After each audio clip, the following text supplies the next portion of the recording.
வணக்கம். சுப்ரீம் செய்திகளுக்காக சி தரணி. புதுச்சேரி சட்டப்பேரவையின் தற்காலிக சபாநாயகராக பதவியேற்றுக் கொண்டார் அதிமுக அன்பழகன். துணைநிலை ஆளுநர் பதவி பிரமாணம் செய்து வைத்தார். புதுச்சேரியில் மக்கள் தொகை கணக்கெடுப்பு. மக்கள் தொகை கணக்கெடுப்பிற்கு பொதுமக்கள் முழு ஒத்துழைப்பு அளிப்பது தொடர்பாக முதலமைச்சர் ஆலோசனை. புதுச்சேரி சட்டப்பேரவையில் அமைச்சர்கள் நியமனத்திற்கு தாமதம் ஏன்? முன்னாள் முதல்வர் நாராயணசாமி கேள்வி. ஒரு அமைச்சர் பதவிக்கு ரூபாய் 100 கோடி வரை பேரம் பேசப்படுவதாக குற்றச்சாட்டு.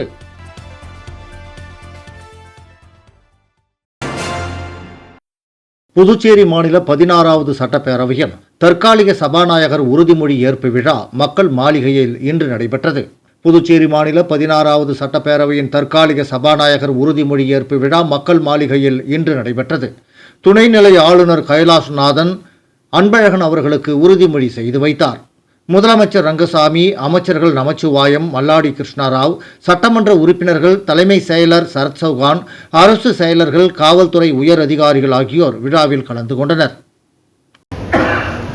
புதுச்சேரி சட்டப்பேரவையின் உறுப்பினராக தேர்ந்தெடுக்கப்பட்டுள்ள அன்பழகன் என்னும் நான் சட்டமுறைப்படி நிறைவேற்றப்பட்டுள்ள இந்திய அரசியல் அமைப்பில் உண்மையான நம்பிக்கையும் பற்றுறுதியும் கொண்டிருப்பேன் என்று நாட்டின் இறையாண்மையையும் ஒருமைப்பாட்டையும் நிலைநிறுத்துவேன் என்றும் நான் உறுப்பினராக மேற்கொள்ள இருக்கும் கடமைகளை நேர்மையுடன் நிறைவேற்றுவேன் என்றும் கடவுளின் பெயரால் உறுதி கூறுகிறேன்.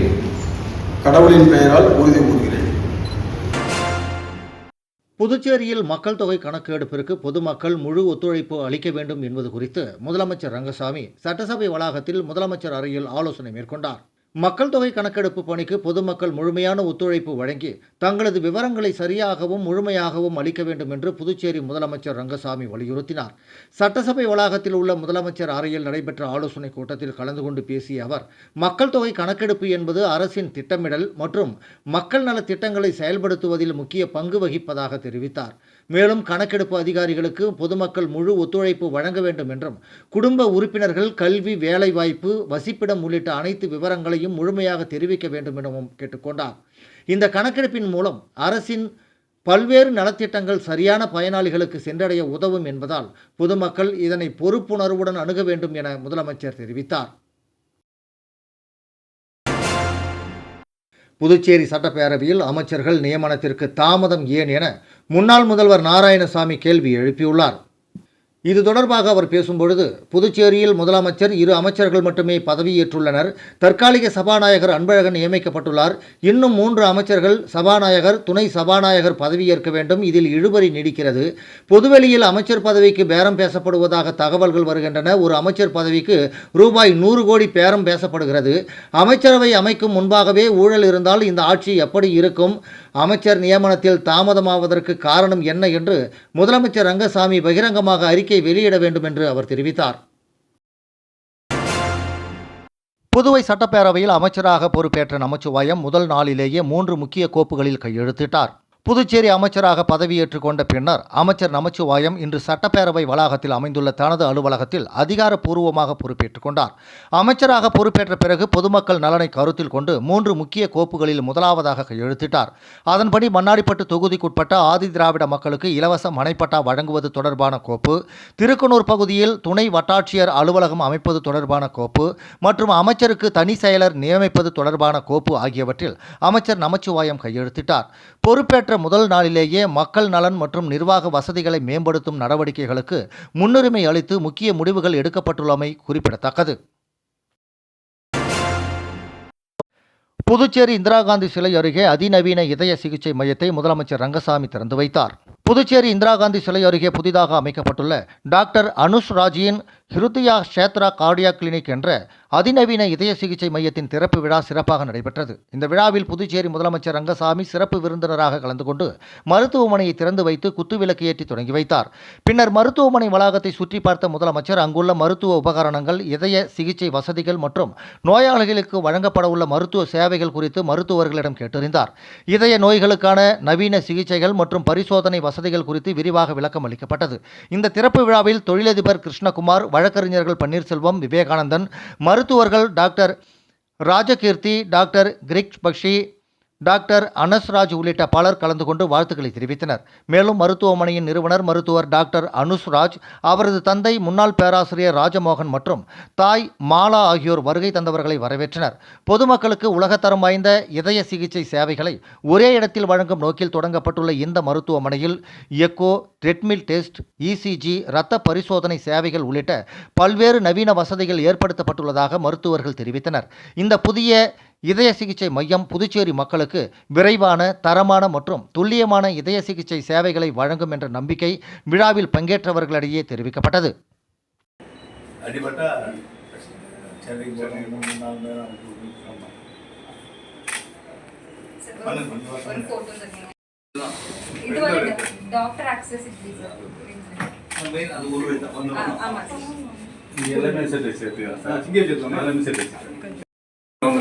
அங்க பாருங்கம்மா, இங்க பாருங்க.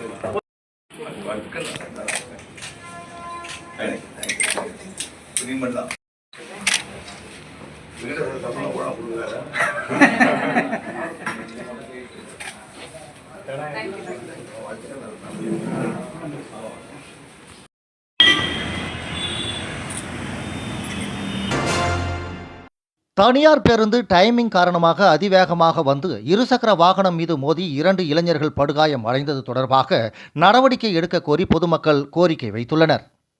புதுச்சேரி ஆம்பூர் சாலை போக்குவரத்து காவல் நிலைய எல்லைக்குட்பட்ட பகுதியில் முத்தியால்பேட்டையில் இருந்து பேருந்து நிலையம் நோக்கி சென்ற தனியார் பேருந்து டைமிங் பிரச்சனை காரணமாக அதிவேகமாக சென்றதாக கூறப்படுகிறது. அப்போது எதிரே வந்த 2 இளைஞர்கள் சென்ற இருசக்கர வாகனம் மீது மோதி விபத்து ஏற்பட்டது. இந்த விபத்தில் இருசக்கர வாகனம் சுமார் 200 மீட்டர் தூரம் வரை பேருந்தில் இழுத்துச் செல்லப்பட்டதாக கூறப்படுகிறது. இதில் வாகனத்தில் பயணம் செய்த 2 இளைஞர்களும் பலத்த காயமடைந்தனர்.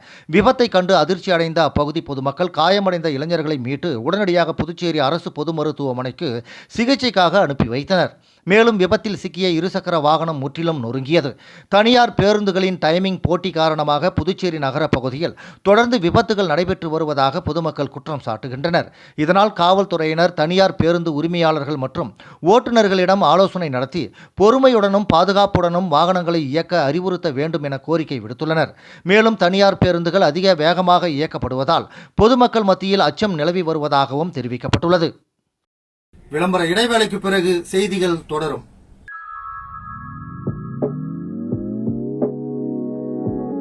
ஜோசாலுகாஸில் இயர் எண்ட் சேல் வந்தாச்சு. தங்க நகைகளுக்கான சேதார கட்டணத்தில் பிளாட் 50% தள்ளுபடி பெறுங்கள். இப்பவே ஷாப்பிங் செய்யுங்க.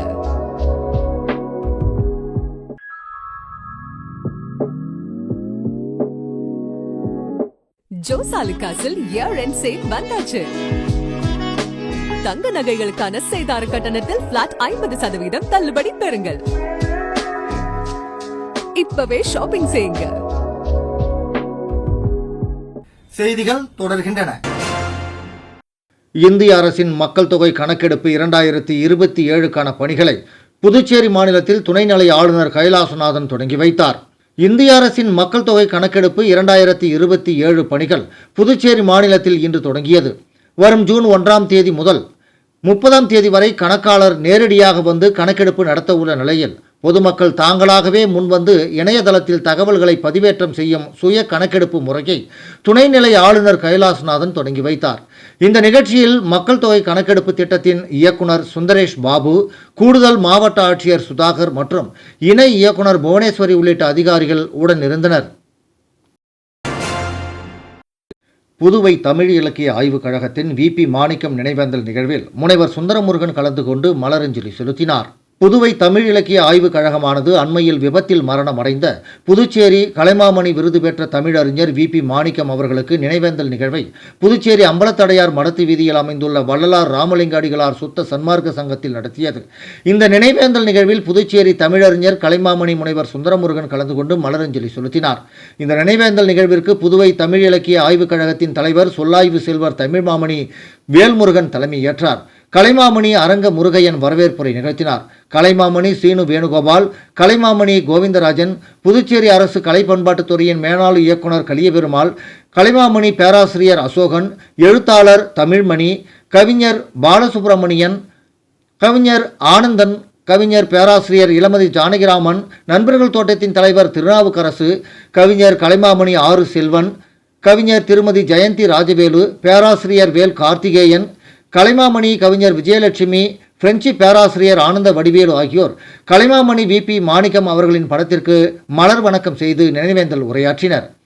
கவிஞர் குமரவேல், கலைமாமணி அசோகா சுப்பிரமணியன், பேராசிரியர் அருள்ராஜ், கவிஞர் கலைமாமணி ராமதாசு காந்தி, கவிஞர் கலைமாமணி கோ கலியபெருமாள், கவியரங்க தலைவர் படைப்பாளி பைரவி, கவிஞர் திரு முருகுமணி, கவிஞர் அன்பு நிலவன், திருமதி மண்ணாங்கட்டி, கவிஞர் ராசலட்சுமி சக்திவேல் ஆகியோர் கலந்து கொண்டு மறைந்த தமிழறிஞர் வி.பி. மாணிக்கம் அவர்களுக்கு இரங்கற்பா வாசித்தனர். முன்னதாக இந்த நிகழ்விற்கு கலைமாமணி கவிஞர் இளமுருகன் மொழி வாழ்த்து பாடினார். இந்த நினைவேந்தல் நிகழ்வுகளுக்கான அனைத்து ஏற்பாடுகளையும் புதுவை தமிழ் இலக்கிய ஆய்வுக் கழகம் செய்திருந்தது.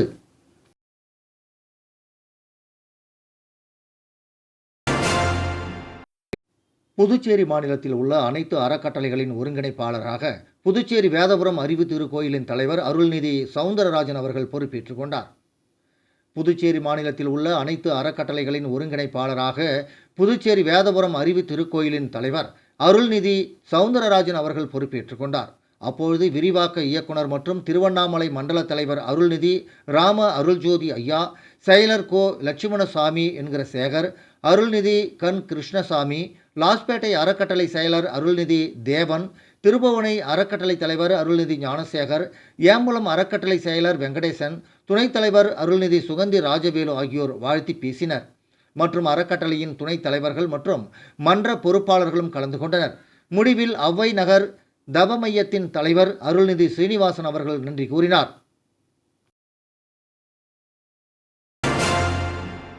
குடியிருப்பு பாளையம் அருள்மிகு அங்காள பரமேஸ்வரி ஆலயத்தில் அமாவாசை வழிபாடு மற்றும் ஊஞ்சல் திருவிழா நடைபெற்றது. குடியிருப்பு பாளையம் அருள்மிகு அங்காள பரமேஸ்வரி ஆலயத்தில் அமாவாசை வழிபாடு மற்றும் ஊஞ்சல் திருவிழா நடைபெற்றது. ஏம்பலம் தொகுதியின் சட்டமன்ற உறுப்பினர் மோகன்தாசு அவர்கள் வருகை புரிந்து சிறப்பு செய்தார். மீண்டும் முக்கிய செய்திகள். புதுச்சேரி சட்டப்பேரவையின் தற்காலிக சபாநாயகராக பதவியேற்றுக் கொண்டார் அதிமுக அன்பழகன். துணைநிலை ஆளுநர் பதவி பிரமாணம் செய்து வைத்தார்.